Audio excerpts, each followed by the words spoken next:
My name is Claire Montgomery. I'm 32 years old, and I need to tell you about the Christmas lunch that cost my family everything they had. I'd driven 4 hours from Chicago to my parents' house in Cedar Rapids, Iowa. 4 hours through a snowstorm because Mom had said, "It's Christmas, Claire. Family comes first." I'd left at 4 a.m. to make it by noon, white-knuckling the steering wheel through ice and zero visibility because family comes first. When I walked in carrying presents, expensive presents, thoughtful presents, presents I'd spent weeks choosing, my brother Ryan was sprawled on the couch playing video games, my sister Jessica was taking selfies in front of the Christmas tree, my parents were in the kitchen. "Claire?" Mom's voice had that edge to it, that tone that made my stomach clench even before I knew why. "Finally! Can you help with the turkey? I've been doing everything myself all morning." I'd been driving for 4 hours. I was exhausted, but I went to the kitchen. For the next 2 hours, I helped cook, set the table, serve the food, and pour the drinks, while Ryan didn't move from the couch and Jessica complained about the lighting ruining her photos. We sat down to eat. Dad said grace. We started passing dishes. Then Ryan said something that would change everything.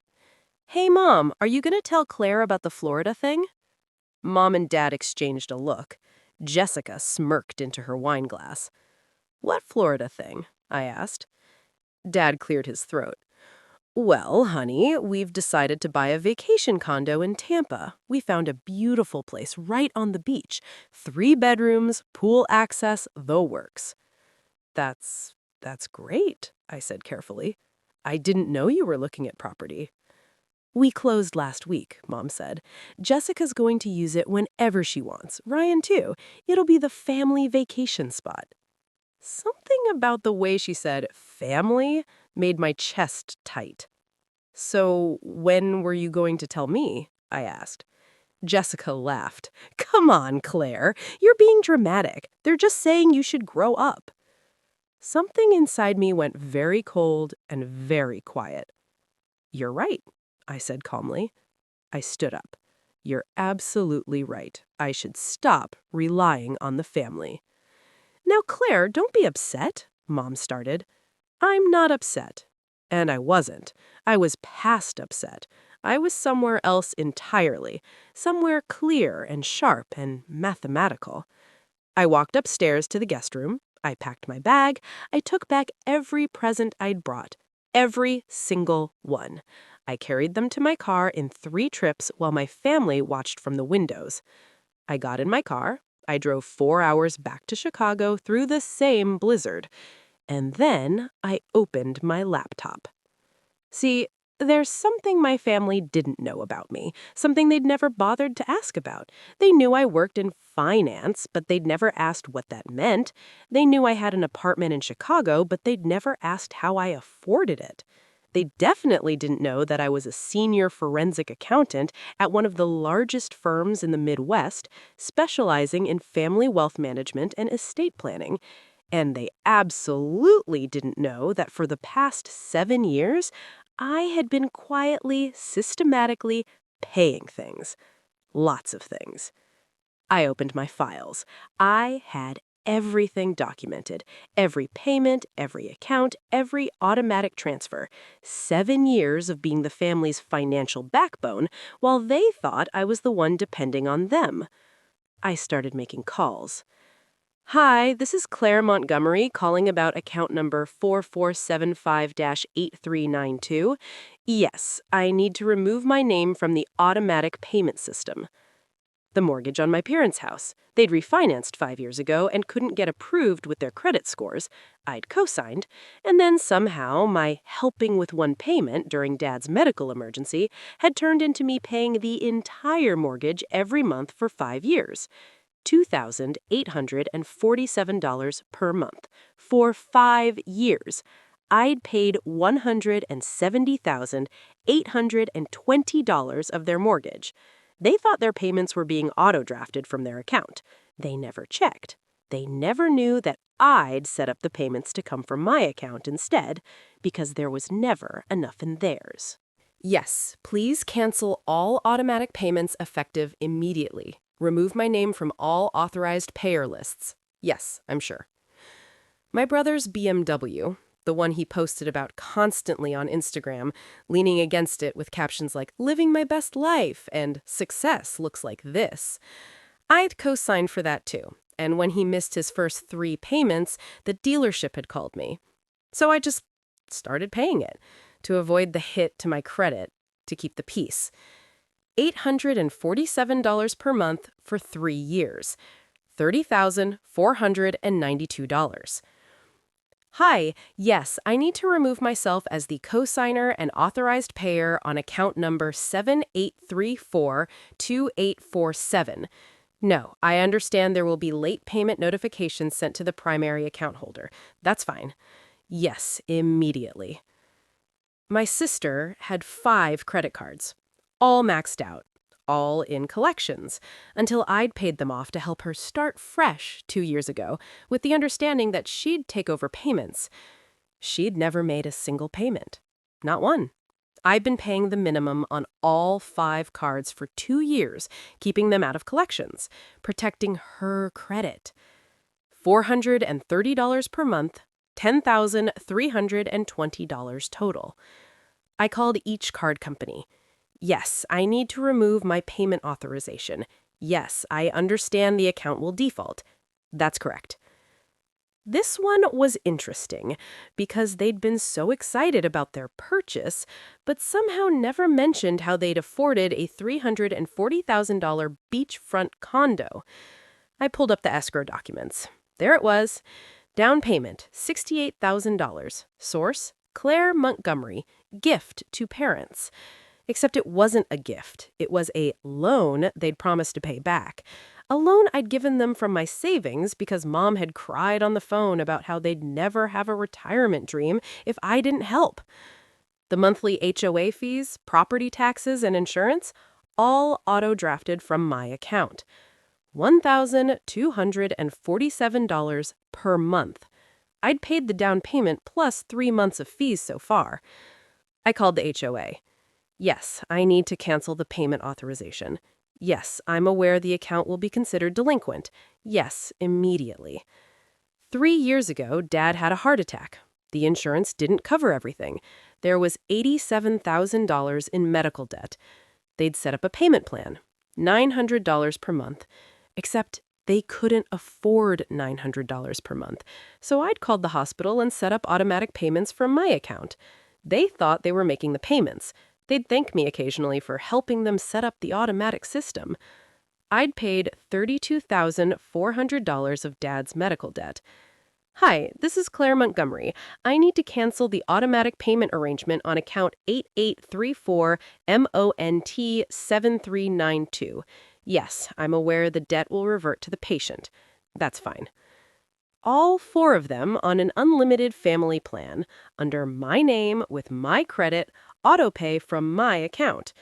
$340 per month for 4 years, $16,320. Yes, I need to cancel this family plan. Yes, all 4 lines, effective immediately. Yes, I understand they'll lose service. Mom drove a Lexus. She loved that car, posted about it, talked about it, treated it like a status symbol. It was leased under my name because her credit couldn't get approved. $520 per month for 3 years, $18,720. Hi, yes, I need to terminate this lease early. What's the penalty? $2,400. That's fine. I'll pay that. Just end it. Yes, the vehicle needs to be returned within 48 hours. This was petty. I knew it was petty, but I'd been paying their gas, electric, water, and internet for 2 years after Dad's temporary unemployment stretched into permanent early retirement. $340 per month, $8,160. I called each utility company.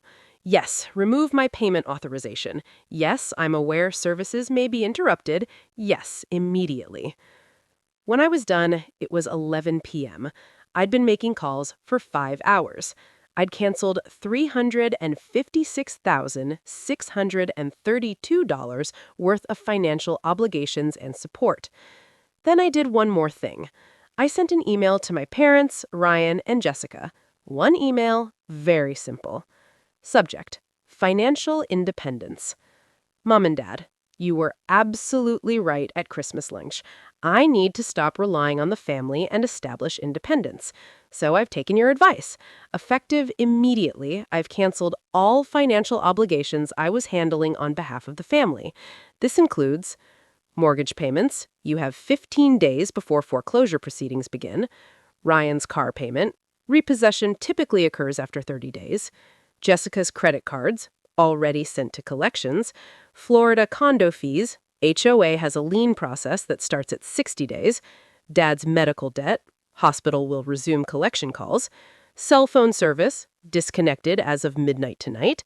Mom's Lexus lease must be returned within 48 hours or face additional penalties. All utilities will be shut off for non-payment within 14 days. I've attached 7 years of payment records showing the $356,632 I've paid on your behalf.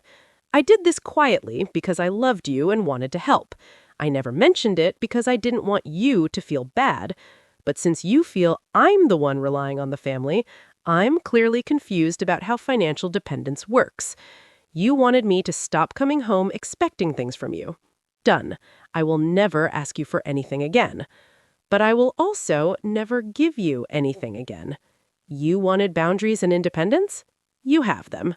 Merry Christmas, Claire. I hit send.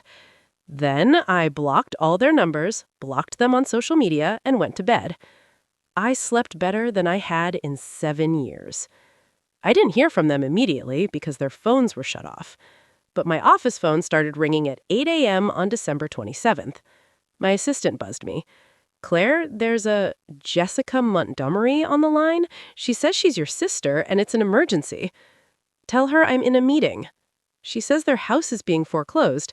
Still in a meeting. At 10 a.m., my assistant buzzed again. Your father is here. In the lobby. He's demanding to see you. I felt nothing. That cold, clear space from Christmas lunch had never left. Tell him I have back-to-back meetings all day and I'm not available. He says he'll wait. Call building security if he's still there in 30 minutes. He was. Security escorted him out. At 2 p.m., my personal email, the one I'd forgotten to block, received a message from Mom. Claire, please, this is cruel. We're your family. We didn't mean you should cut us off completely. Your father is having chest pains from the stress. Ryan's car was repossessed this morning. Jessica is having a breakdown. The bank called about the house. How could you do this to us? I stared at that email for a long time. Then I replied, Mom, you told me to stop relying on the family. I have. You told me to be independent. I am. You told me to stop expecting you to provide for me. I don't. I'm doing exactly what you asked. If you're facing financial consequences, those are the natural results of your own choices and spending habits, not my responsibility. You're absolutely right that I should establish boundaries. Here's a boundary. I will not be your secret bank account anymore. If you want a relationship with me moving forward, it will be one where you respect me as an equal adult, not as a resource to exploit while simultaneously criticizing. The choice is yours, Claire. I didn't hear back. Jessica posted on Facebook. I saw it because a former friend sent me a screenshot. Family isn't supposed to abandon you when you need them most. My sister has cut us off completely during a financial crisis, all because of a small misunderstanding at Christmas. She's holding money over our heads and refusing to help while our parents could lose their home. This is what happens when greed matters more than blood. I'm heartbroken. The comments were exactly what you'd expect. Friends and relatives who didn't know the full story rushing to support her, calling me cruel, calling me heartless. One comment stood out, though, from my cousin Lauren. Jessica, isn't Claire the one who paid for your entire wedding 3 years ago? And didn't she pay off your car when you defaulted? Just curious about this greed you're mentioning. Jessica deleted the post within an hour. My parents' pastor called me, Reverend Martin, a man I'd known since childhood. Claire, I don't normally get involved in family matters, but your parents are in real trouble. They came to me asking if the church could help with their mortgage. I had no idea the situation was this serious. Did they tell you why they're suddenly unable to pay their mortgage? They said you'd been helping and then stopped suddenly. Reverend, I'd been paying their entire mortgage for 5 years. Also my brother's car, my sister's credit cards, their condo fees, medical bills, phones, utilities, and my mother's car lease. Over $350,000 total. They didn't know because I never told them. And then at Christmas lunch, they told me I was too dependent on the family and needed to stop relying on them. Silence. I'm sorry, Reverend Martin finally said. I didn't realize. They didn't explain it that way. They didn't realize either. That's the problem. They thought they were self-sufficient. They thought I was the burden, so I gave them what they wanted. Actual independence. But Claire, regardless of what they said, they're going to lose their home. Your father's health is... Reverend, I need you to understand something. For 7 years, I enabled their delusion that they were financially stable. I let them think they were supporting themselves while I quietly paid for everything. That wasn't help. That was harm. I prevented them from facing consequences, from making real changes, from living within their means. So you're teaching them a lesson? No, I'm stopping the lesson I was accidentally teaching them, that they can spend irresponsibly and someone will always catch them. But what about forgiveness? What about grace? I forgive them for taking me for granted. I forgive them for not appreciating what I did. I even forgive them for humiliating me at Christmas. But forgiveness doesn't mean accepting continued mistreatment. It doesn't mean volunteering to be used. The church might be able to help them with temporary housing. That's very kind of you, but please make sure they understand it's temporary. They need to face reality, and reality is that they spend more than they earn and have been for years. Until they fix that, no amount of help will matter. My parents filed for Chapter 13 bankruptcy. The house went into foreclosure. They moved into a 2-bedroom apartment. Ryan's BMW was repoed. He moved back in with our parents, sleeping on their couch. Jessica's credit was destroyed, so she had to move in with her boyfriend's parents. The Florida condo was foreclosed on. They lost the entire down payment I'd given them. Mom's Lexus was returned. She was driving a 2009 Honda Civic. My phone number was still blocked. My email was filtered. I hadn't seen or spoken to any of them in 6 weeks. And then Valentine's Day happened. A letter came to my office, hand-delivered. My assistant brought it to me with wide eyes. This came by courier. The delivery guy said it was urgent. The envelope was cream-colored, expensive, Mom's handwriting. I almost threw it away, but curiosity won. Dear Claire, I'm writing this by hand because I want you to know I took time with it, that I thought about every word. You were right about everything.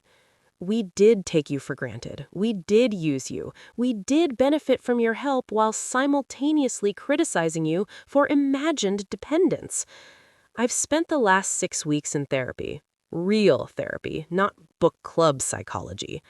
Dr. Patterson has helped me see patterns in how your father and I raised you kids, how we rewarded Ryan for demanding things, but punished you for being self-sufficient, how we taught him to take and taught you to give. The hardest session was when she asked me to list everything you'd done for the family. I couldn't. I didn't know. I thought you'd helped sometimes with small things. Then the bank statements came, the foreclosure papers, the collection calls, and I had to face what you'd been carrying for us. Claire, I didn't know. That's not an excuse. I should have known. I should have asked. I should have paid attention to my own finances. But I genuinely thought we were managing. I thought your father's retirement account was covering us. I thought the bills were being paid from our account. I was so stupid, so willfully blind. The thing is, I think I didn't want to know, because if I knew, I'd have to feel guilty. I'd have to admit we were failing. I'd have to face that we needed our daughter to survive, and we were treating her like a burden. At Christmas, when I told you to stop relying on us, what I really meant was to stop making me feel inadequate. Because every time you came home, every time you were kind and helpful, it highlighted how much we were struggling, and instead of being grateful, I resented you for it. That's sick. I know that now. We're losing the house. We deserve to lose the house. We spent money we didn't have, lived beyond our means, and bankrupted ourselves. But worse than losing the house is losing you. I don't know if you'll ever forgive me. I don't know if you should. But I needed you to know that I finally see what I did. What we all did. You gave us everything, and we gave you nothing but criticism. I'm so sorry. I love you. I failed you, and I understand if you can never trust me again. But if you ever want to try, I'm here, in my tiny apartment, driving my old Honda, finally living within my means and facing reality, and missing my daughter every single day. Mom. I read it 3 times. I cried. And then I did something I hadn't done in 6 weeks. I unblocked her number. I didn't call immediately. I sat with the letter for 3 days. I showed it to my therapist. Yes, I have a therapist. 7 years of being a family ATM will do that to you. Dr. Kim read it carefully. What do you want to do? I don't know. Part of me wants to forgive her. Part of me thinks this is manipulation. Can it be both? I thought about that. She could be genuinely sorry and still be manipulating me. She could, but here's what I notice. She's not asking you for anything. She's not asking you to resume payments or fix their situation. She's just apologizing. Is that enough? That's for you to decide. But Claire, you've done something remarkable. You set a boundary, you enforced it, and the consequences played out naturally. That's healthy. The question now is, what kind of relationship do you want moving forward? I called Mom that night. She answered on the first ring. Claire? Hi, Mom. She started crying immediately. Oh, sweetheart, I'm so sorry. Mom, stop. Just listen for a minute. She went quiet, except for the sound of her breathing. I got your letter, and I appreciate it. I do. But I need you to understand something. I can't go back to the way things were. Ever. That relationship is over. I know. I understand. I'm not finished. The way things were was toxic.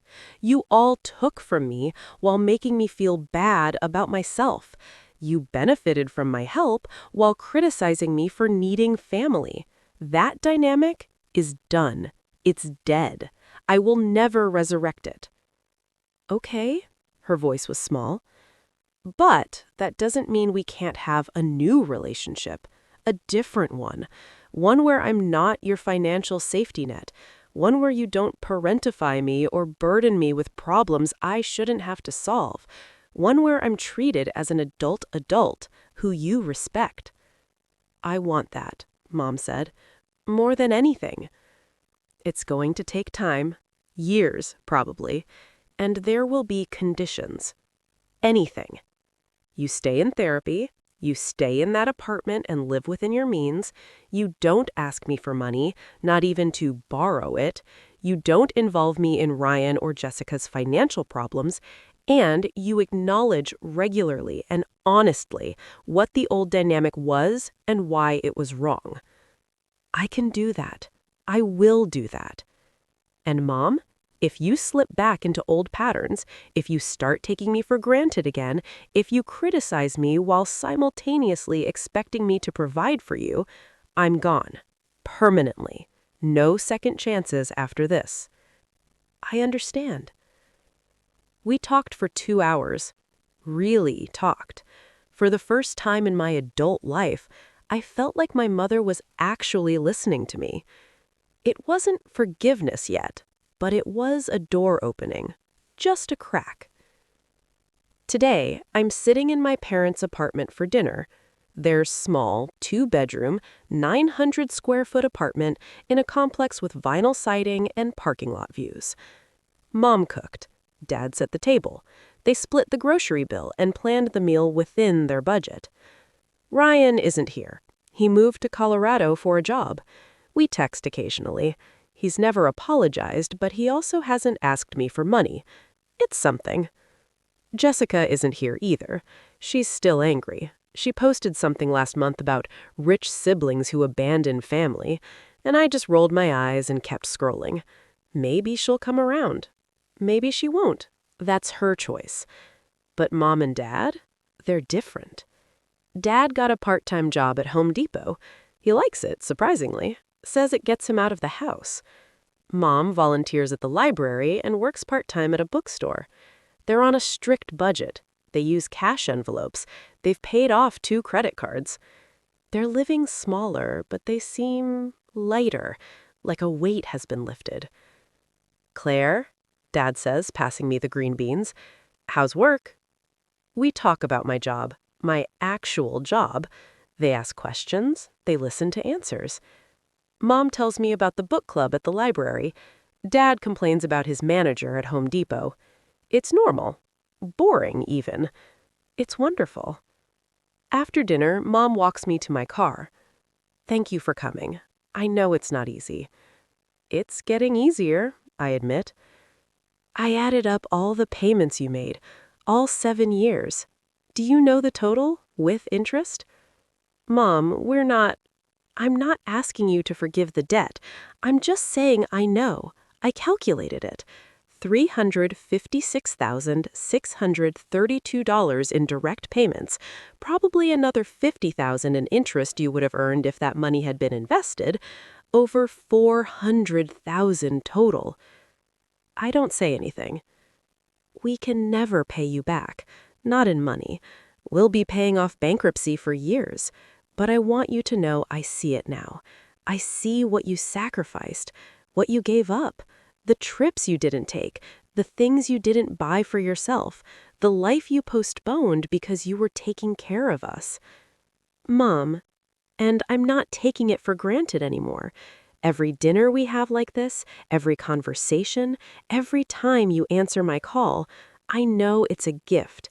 I know you don't owe me your time or your presence. You're choosing it.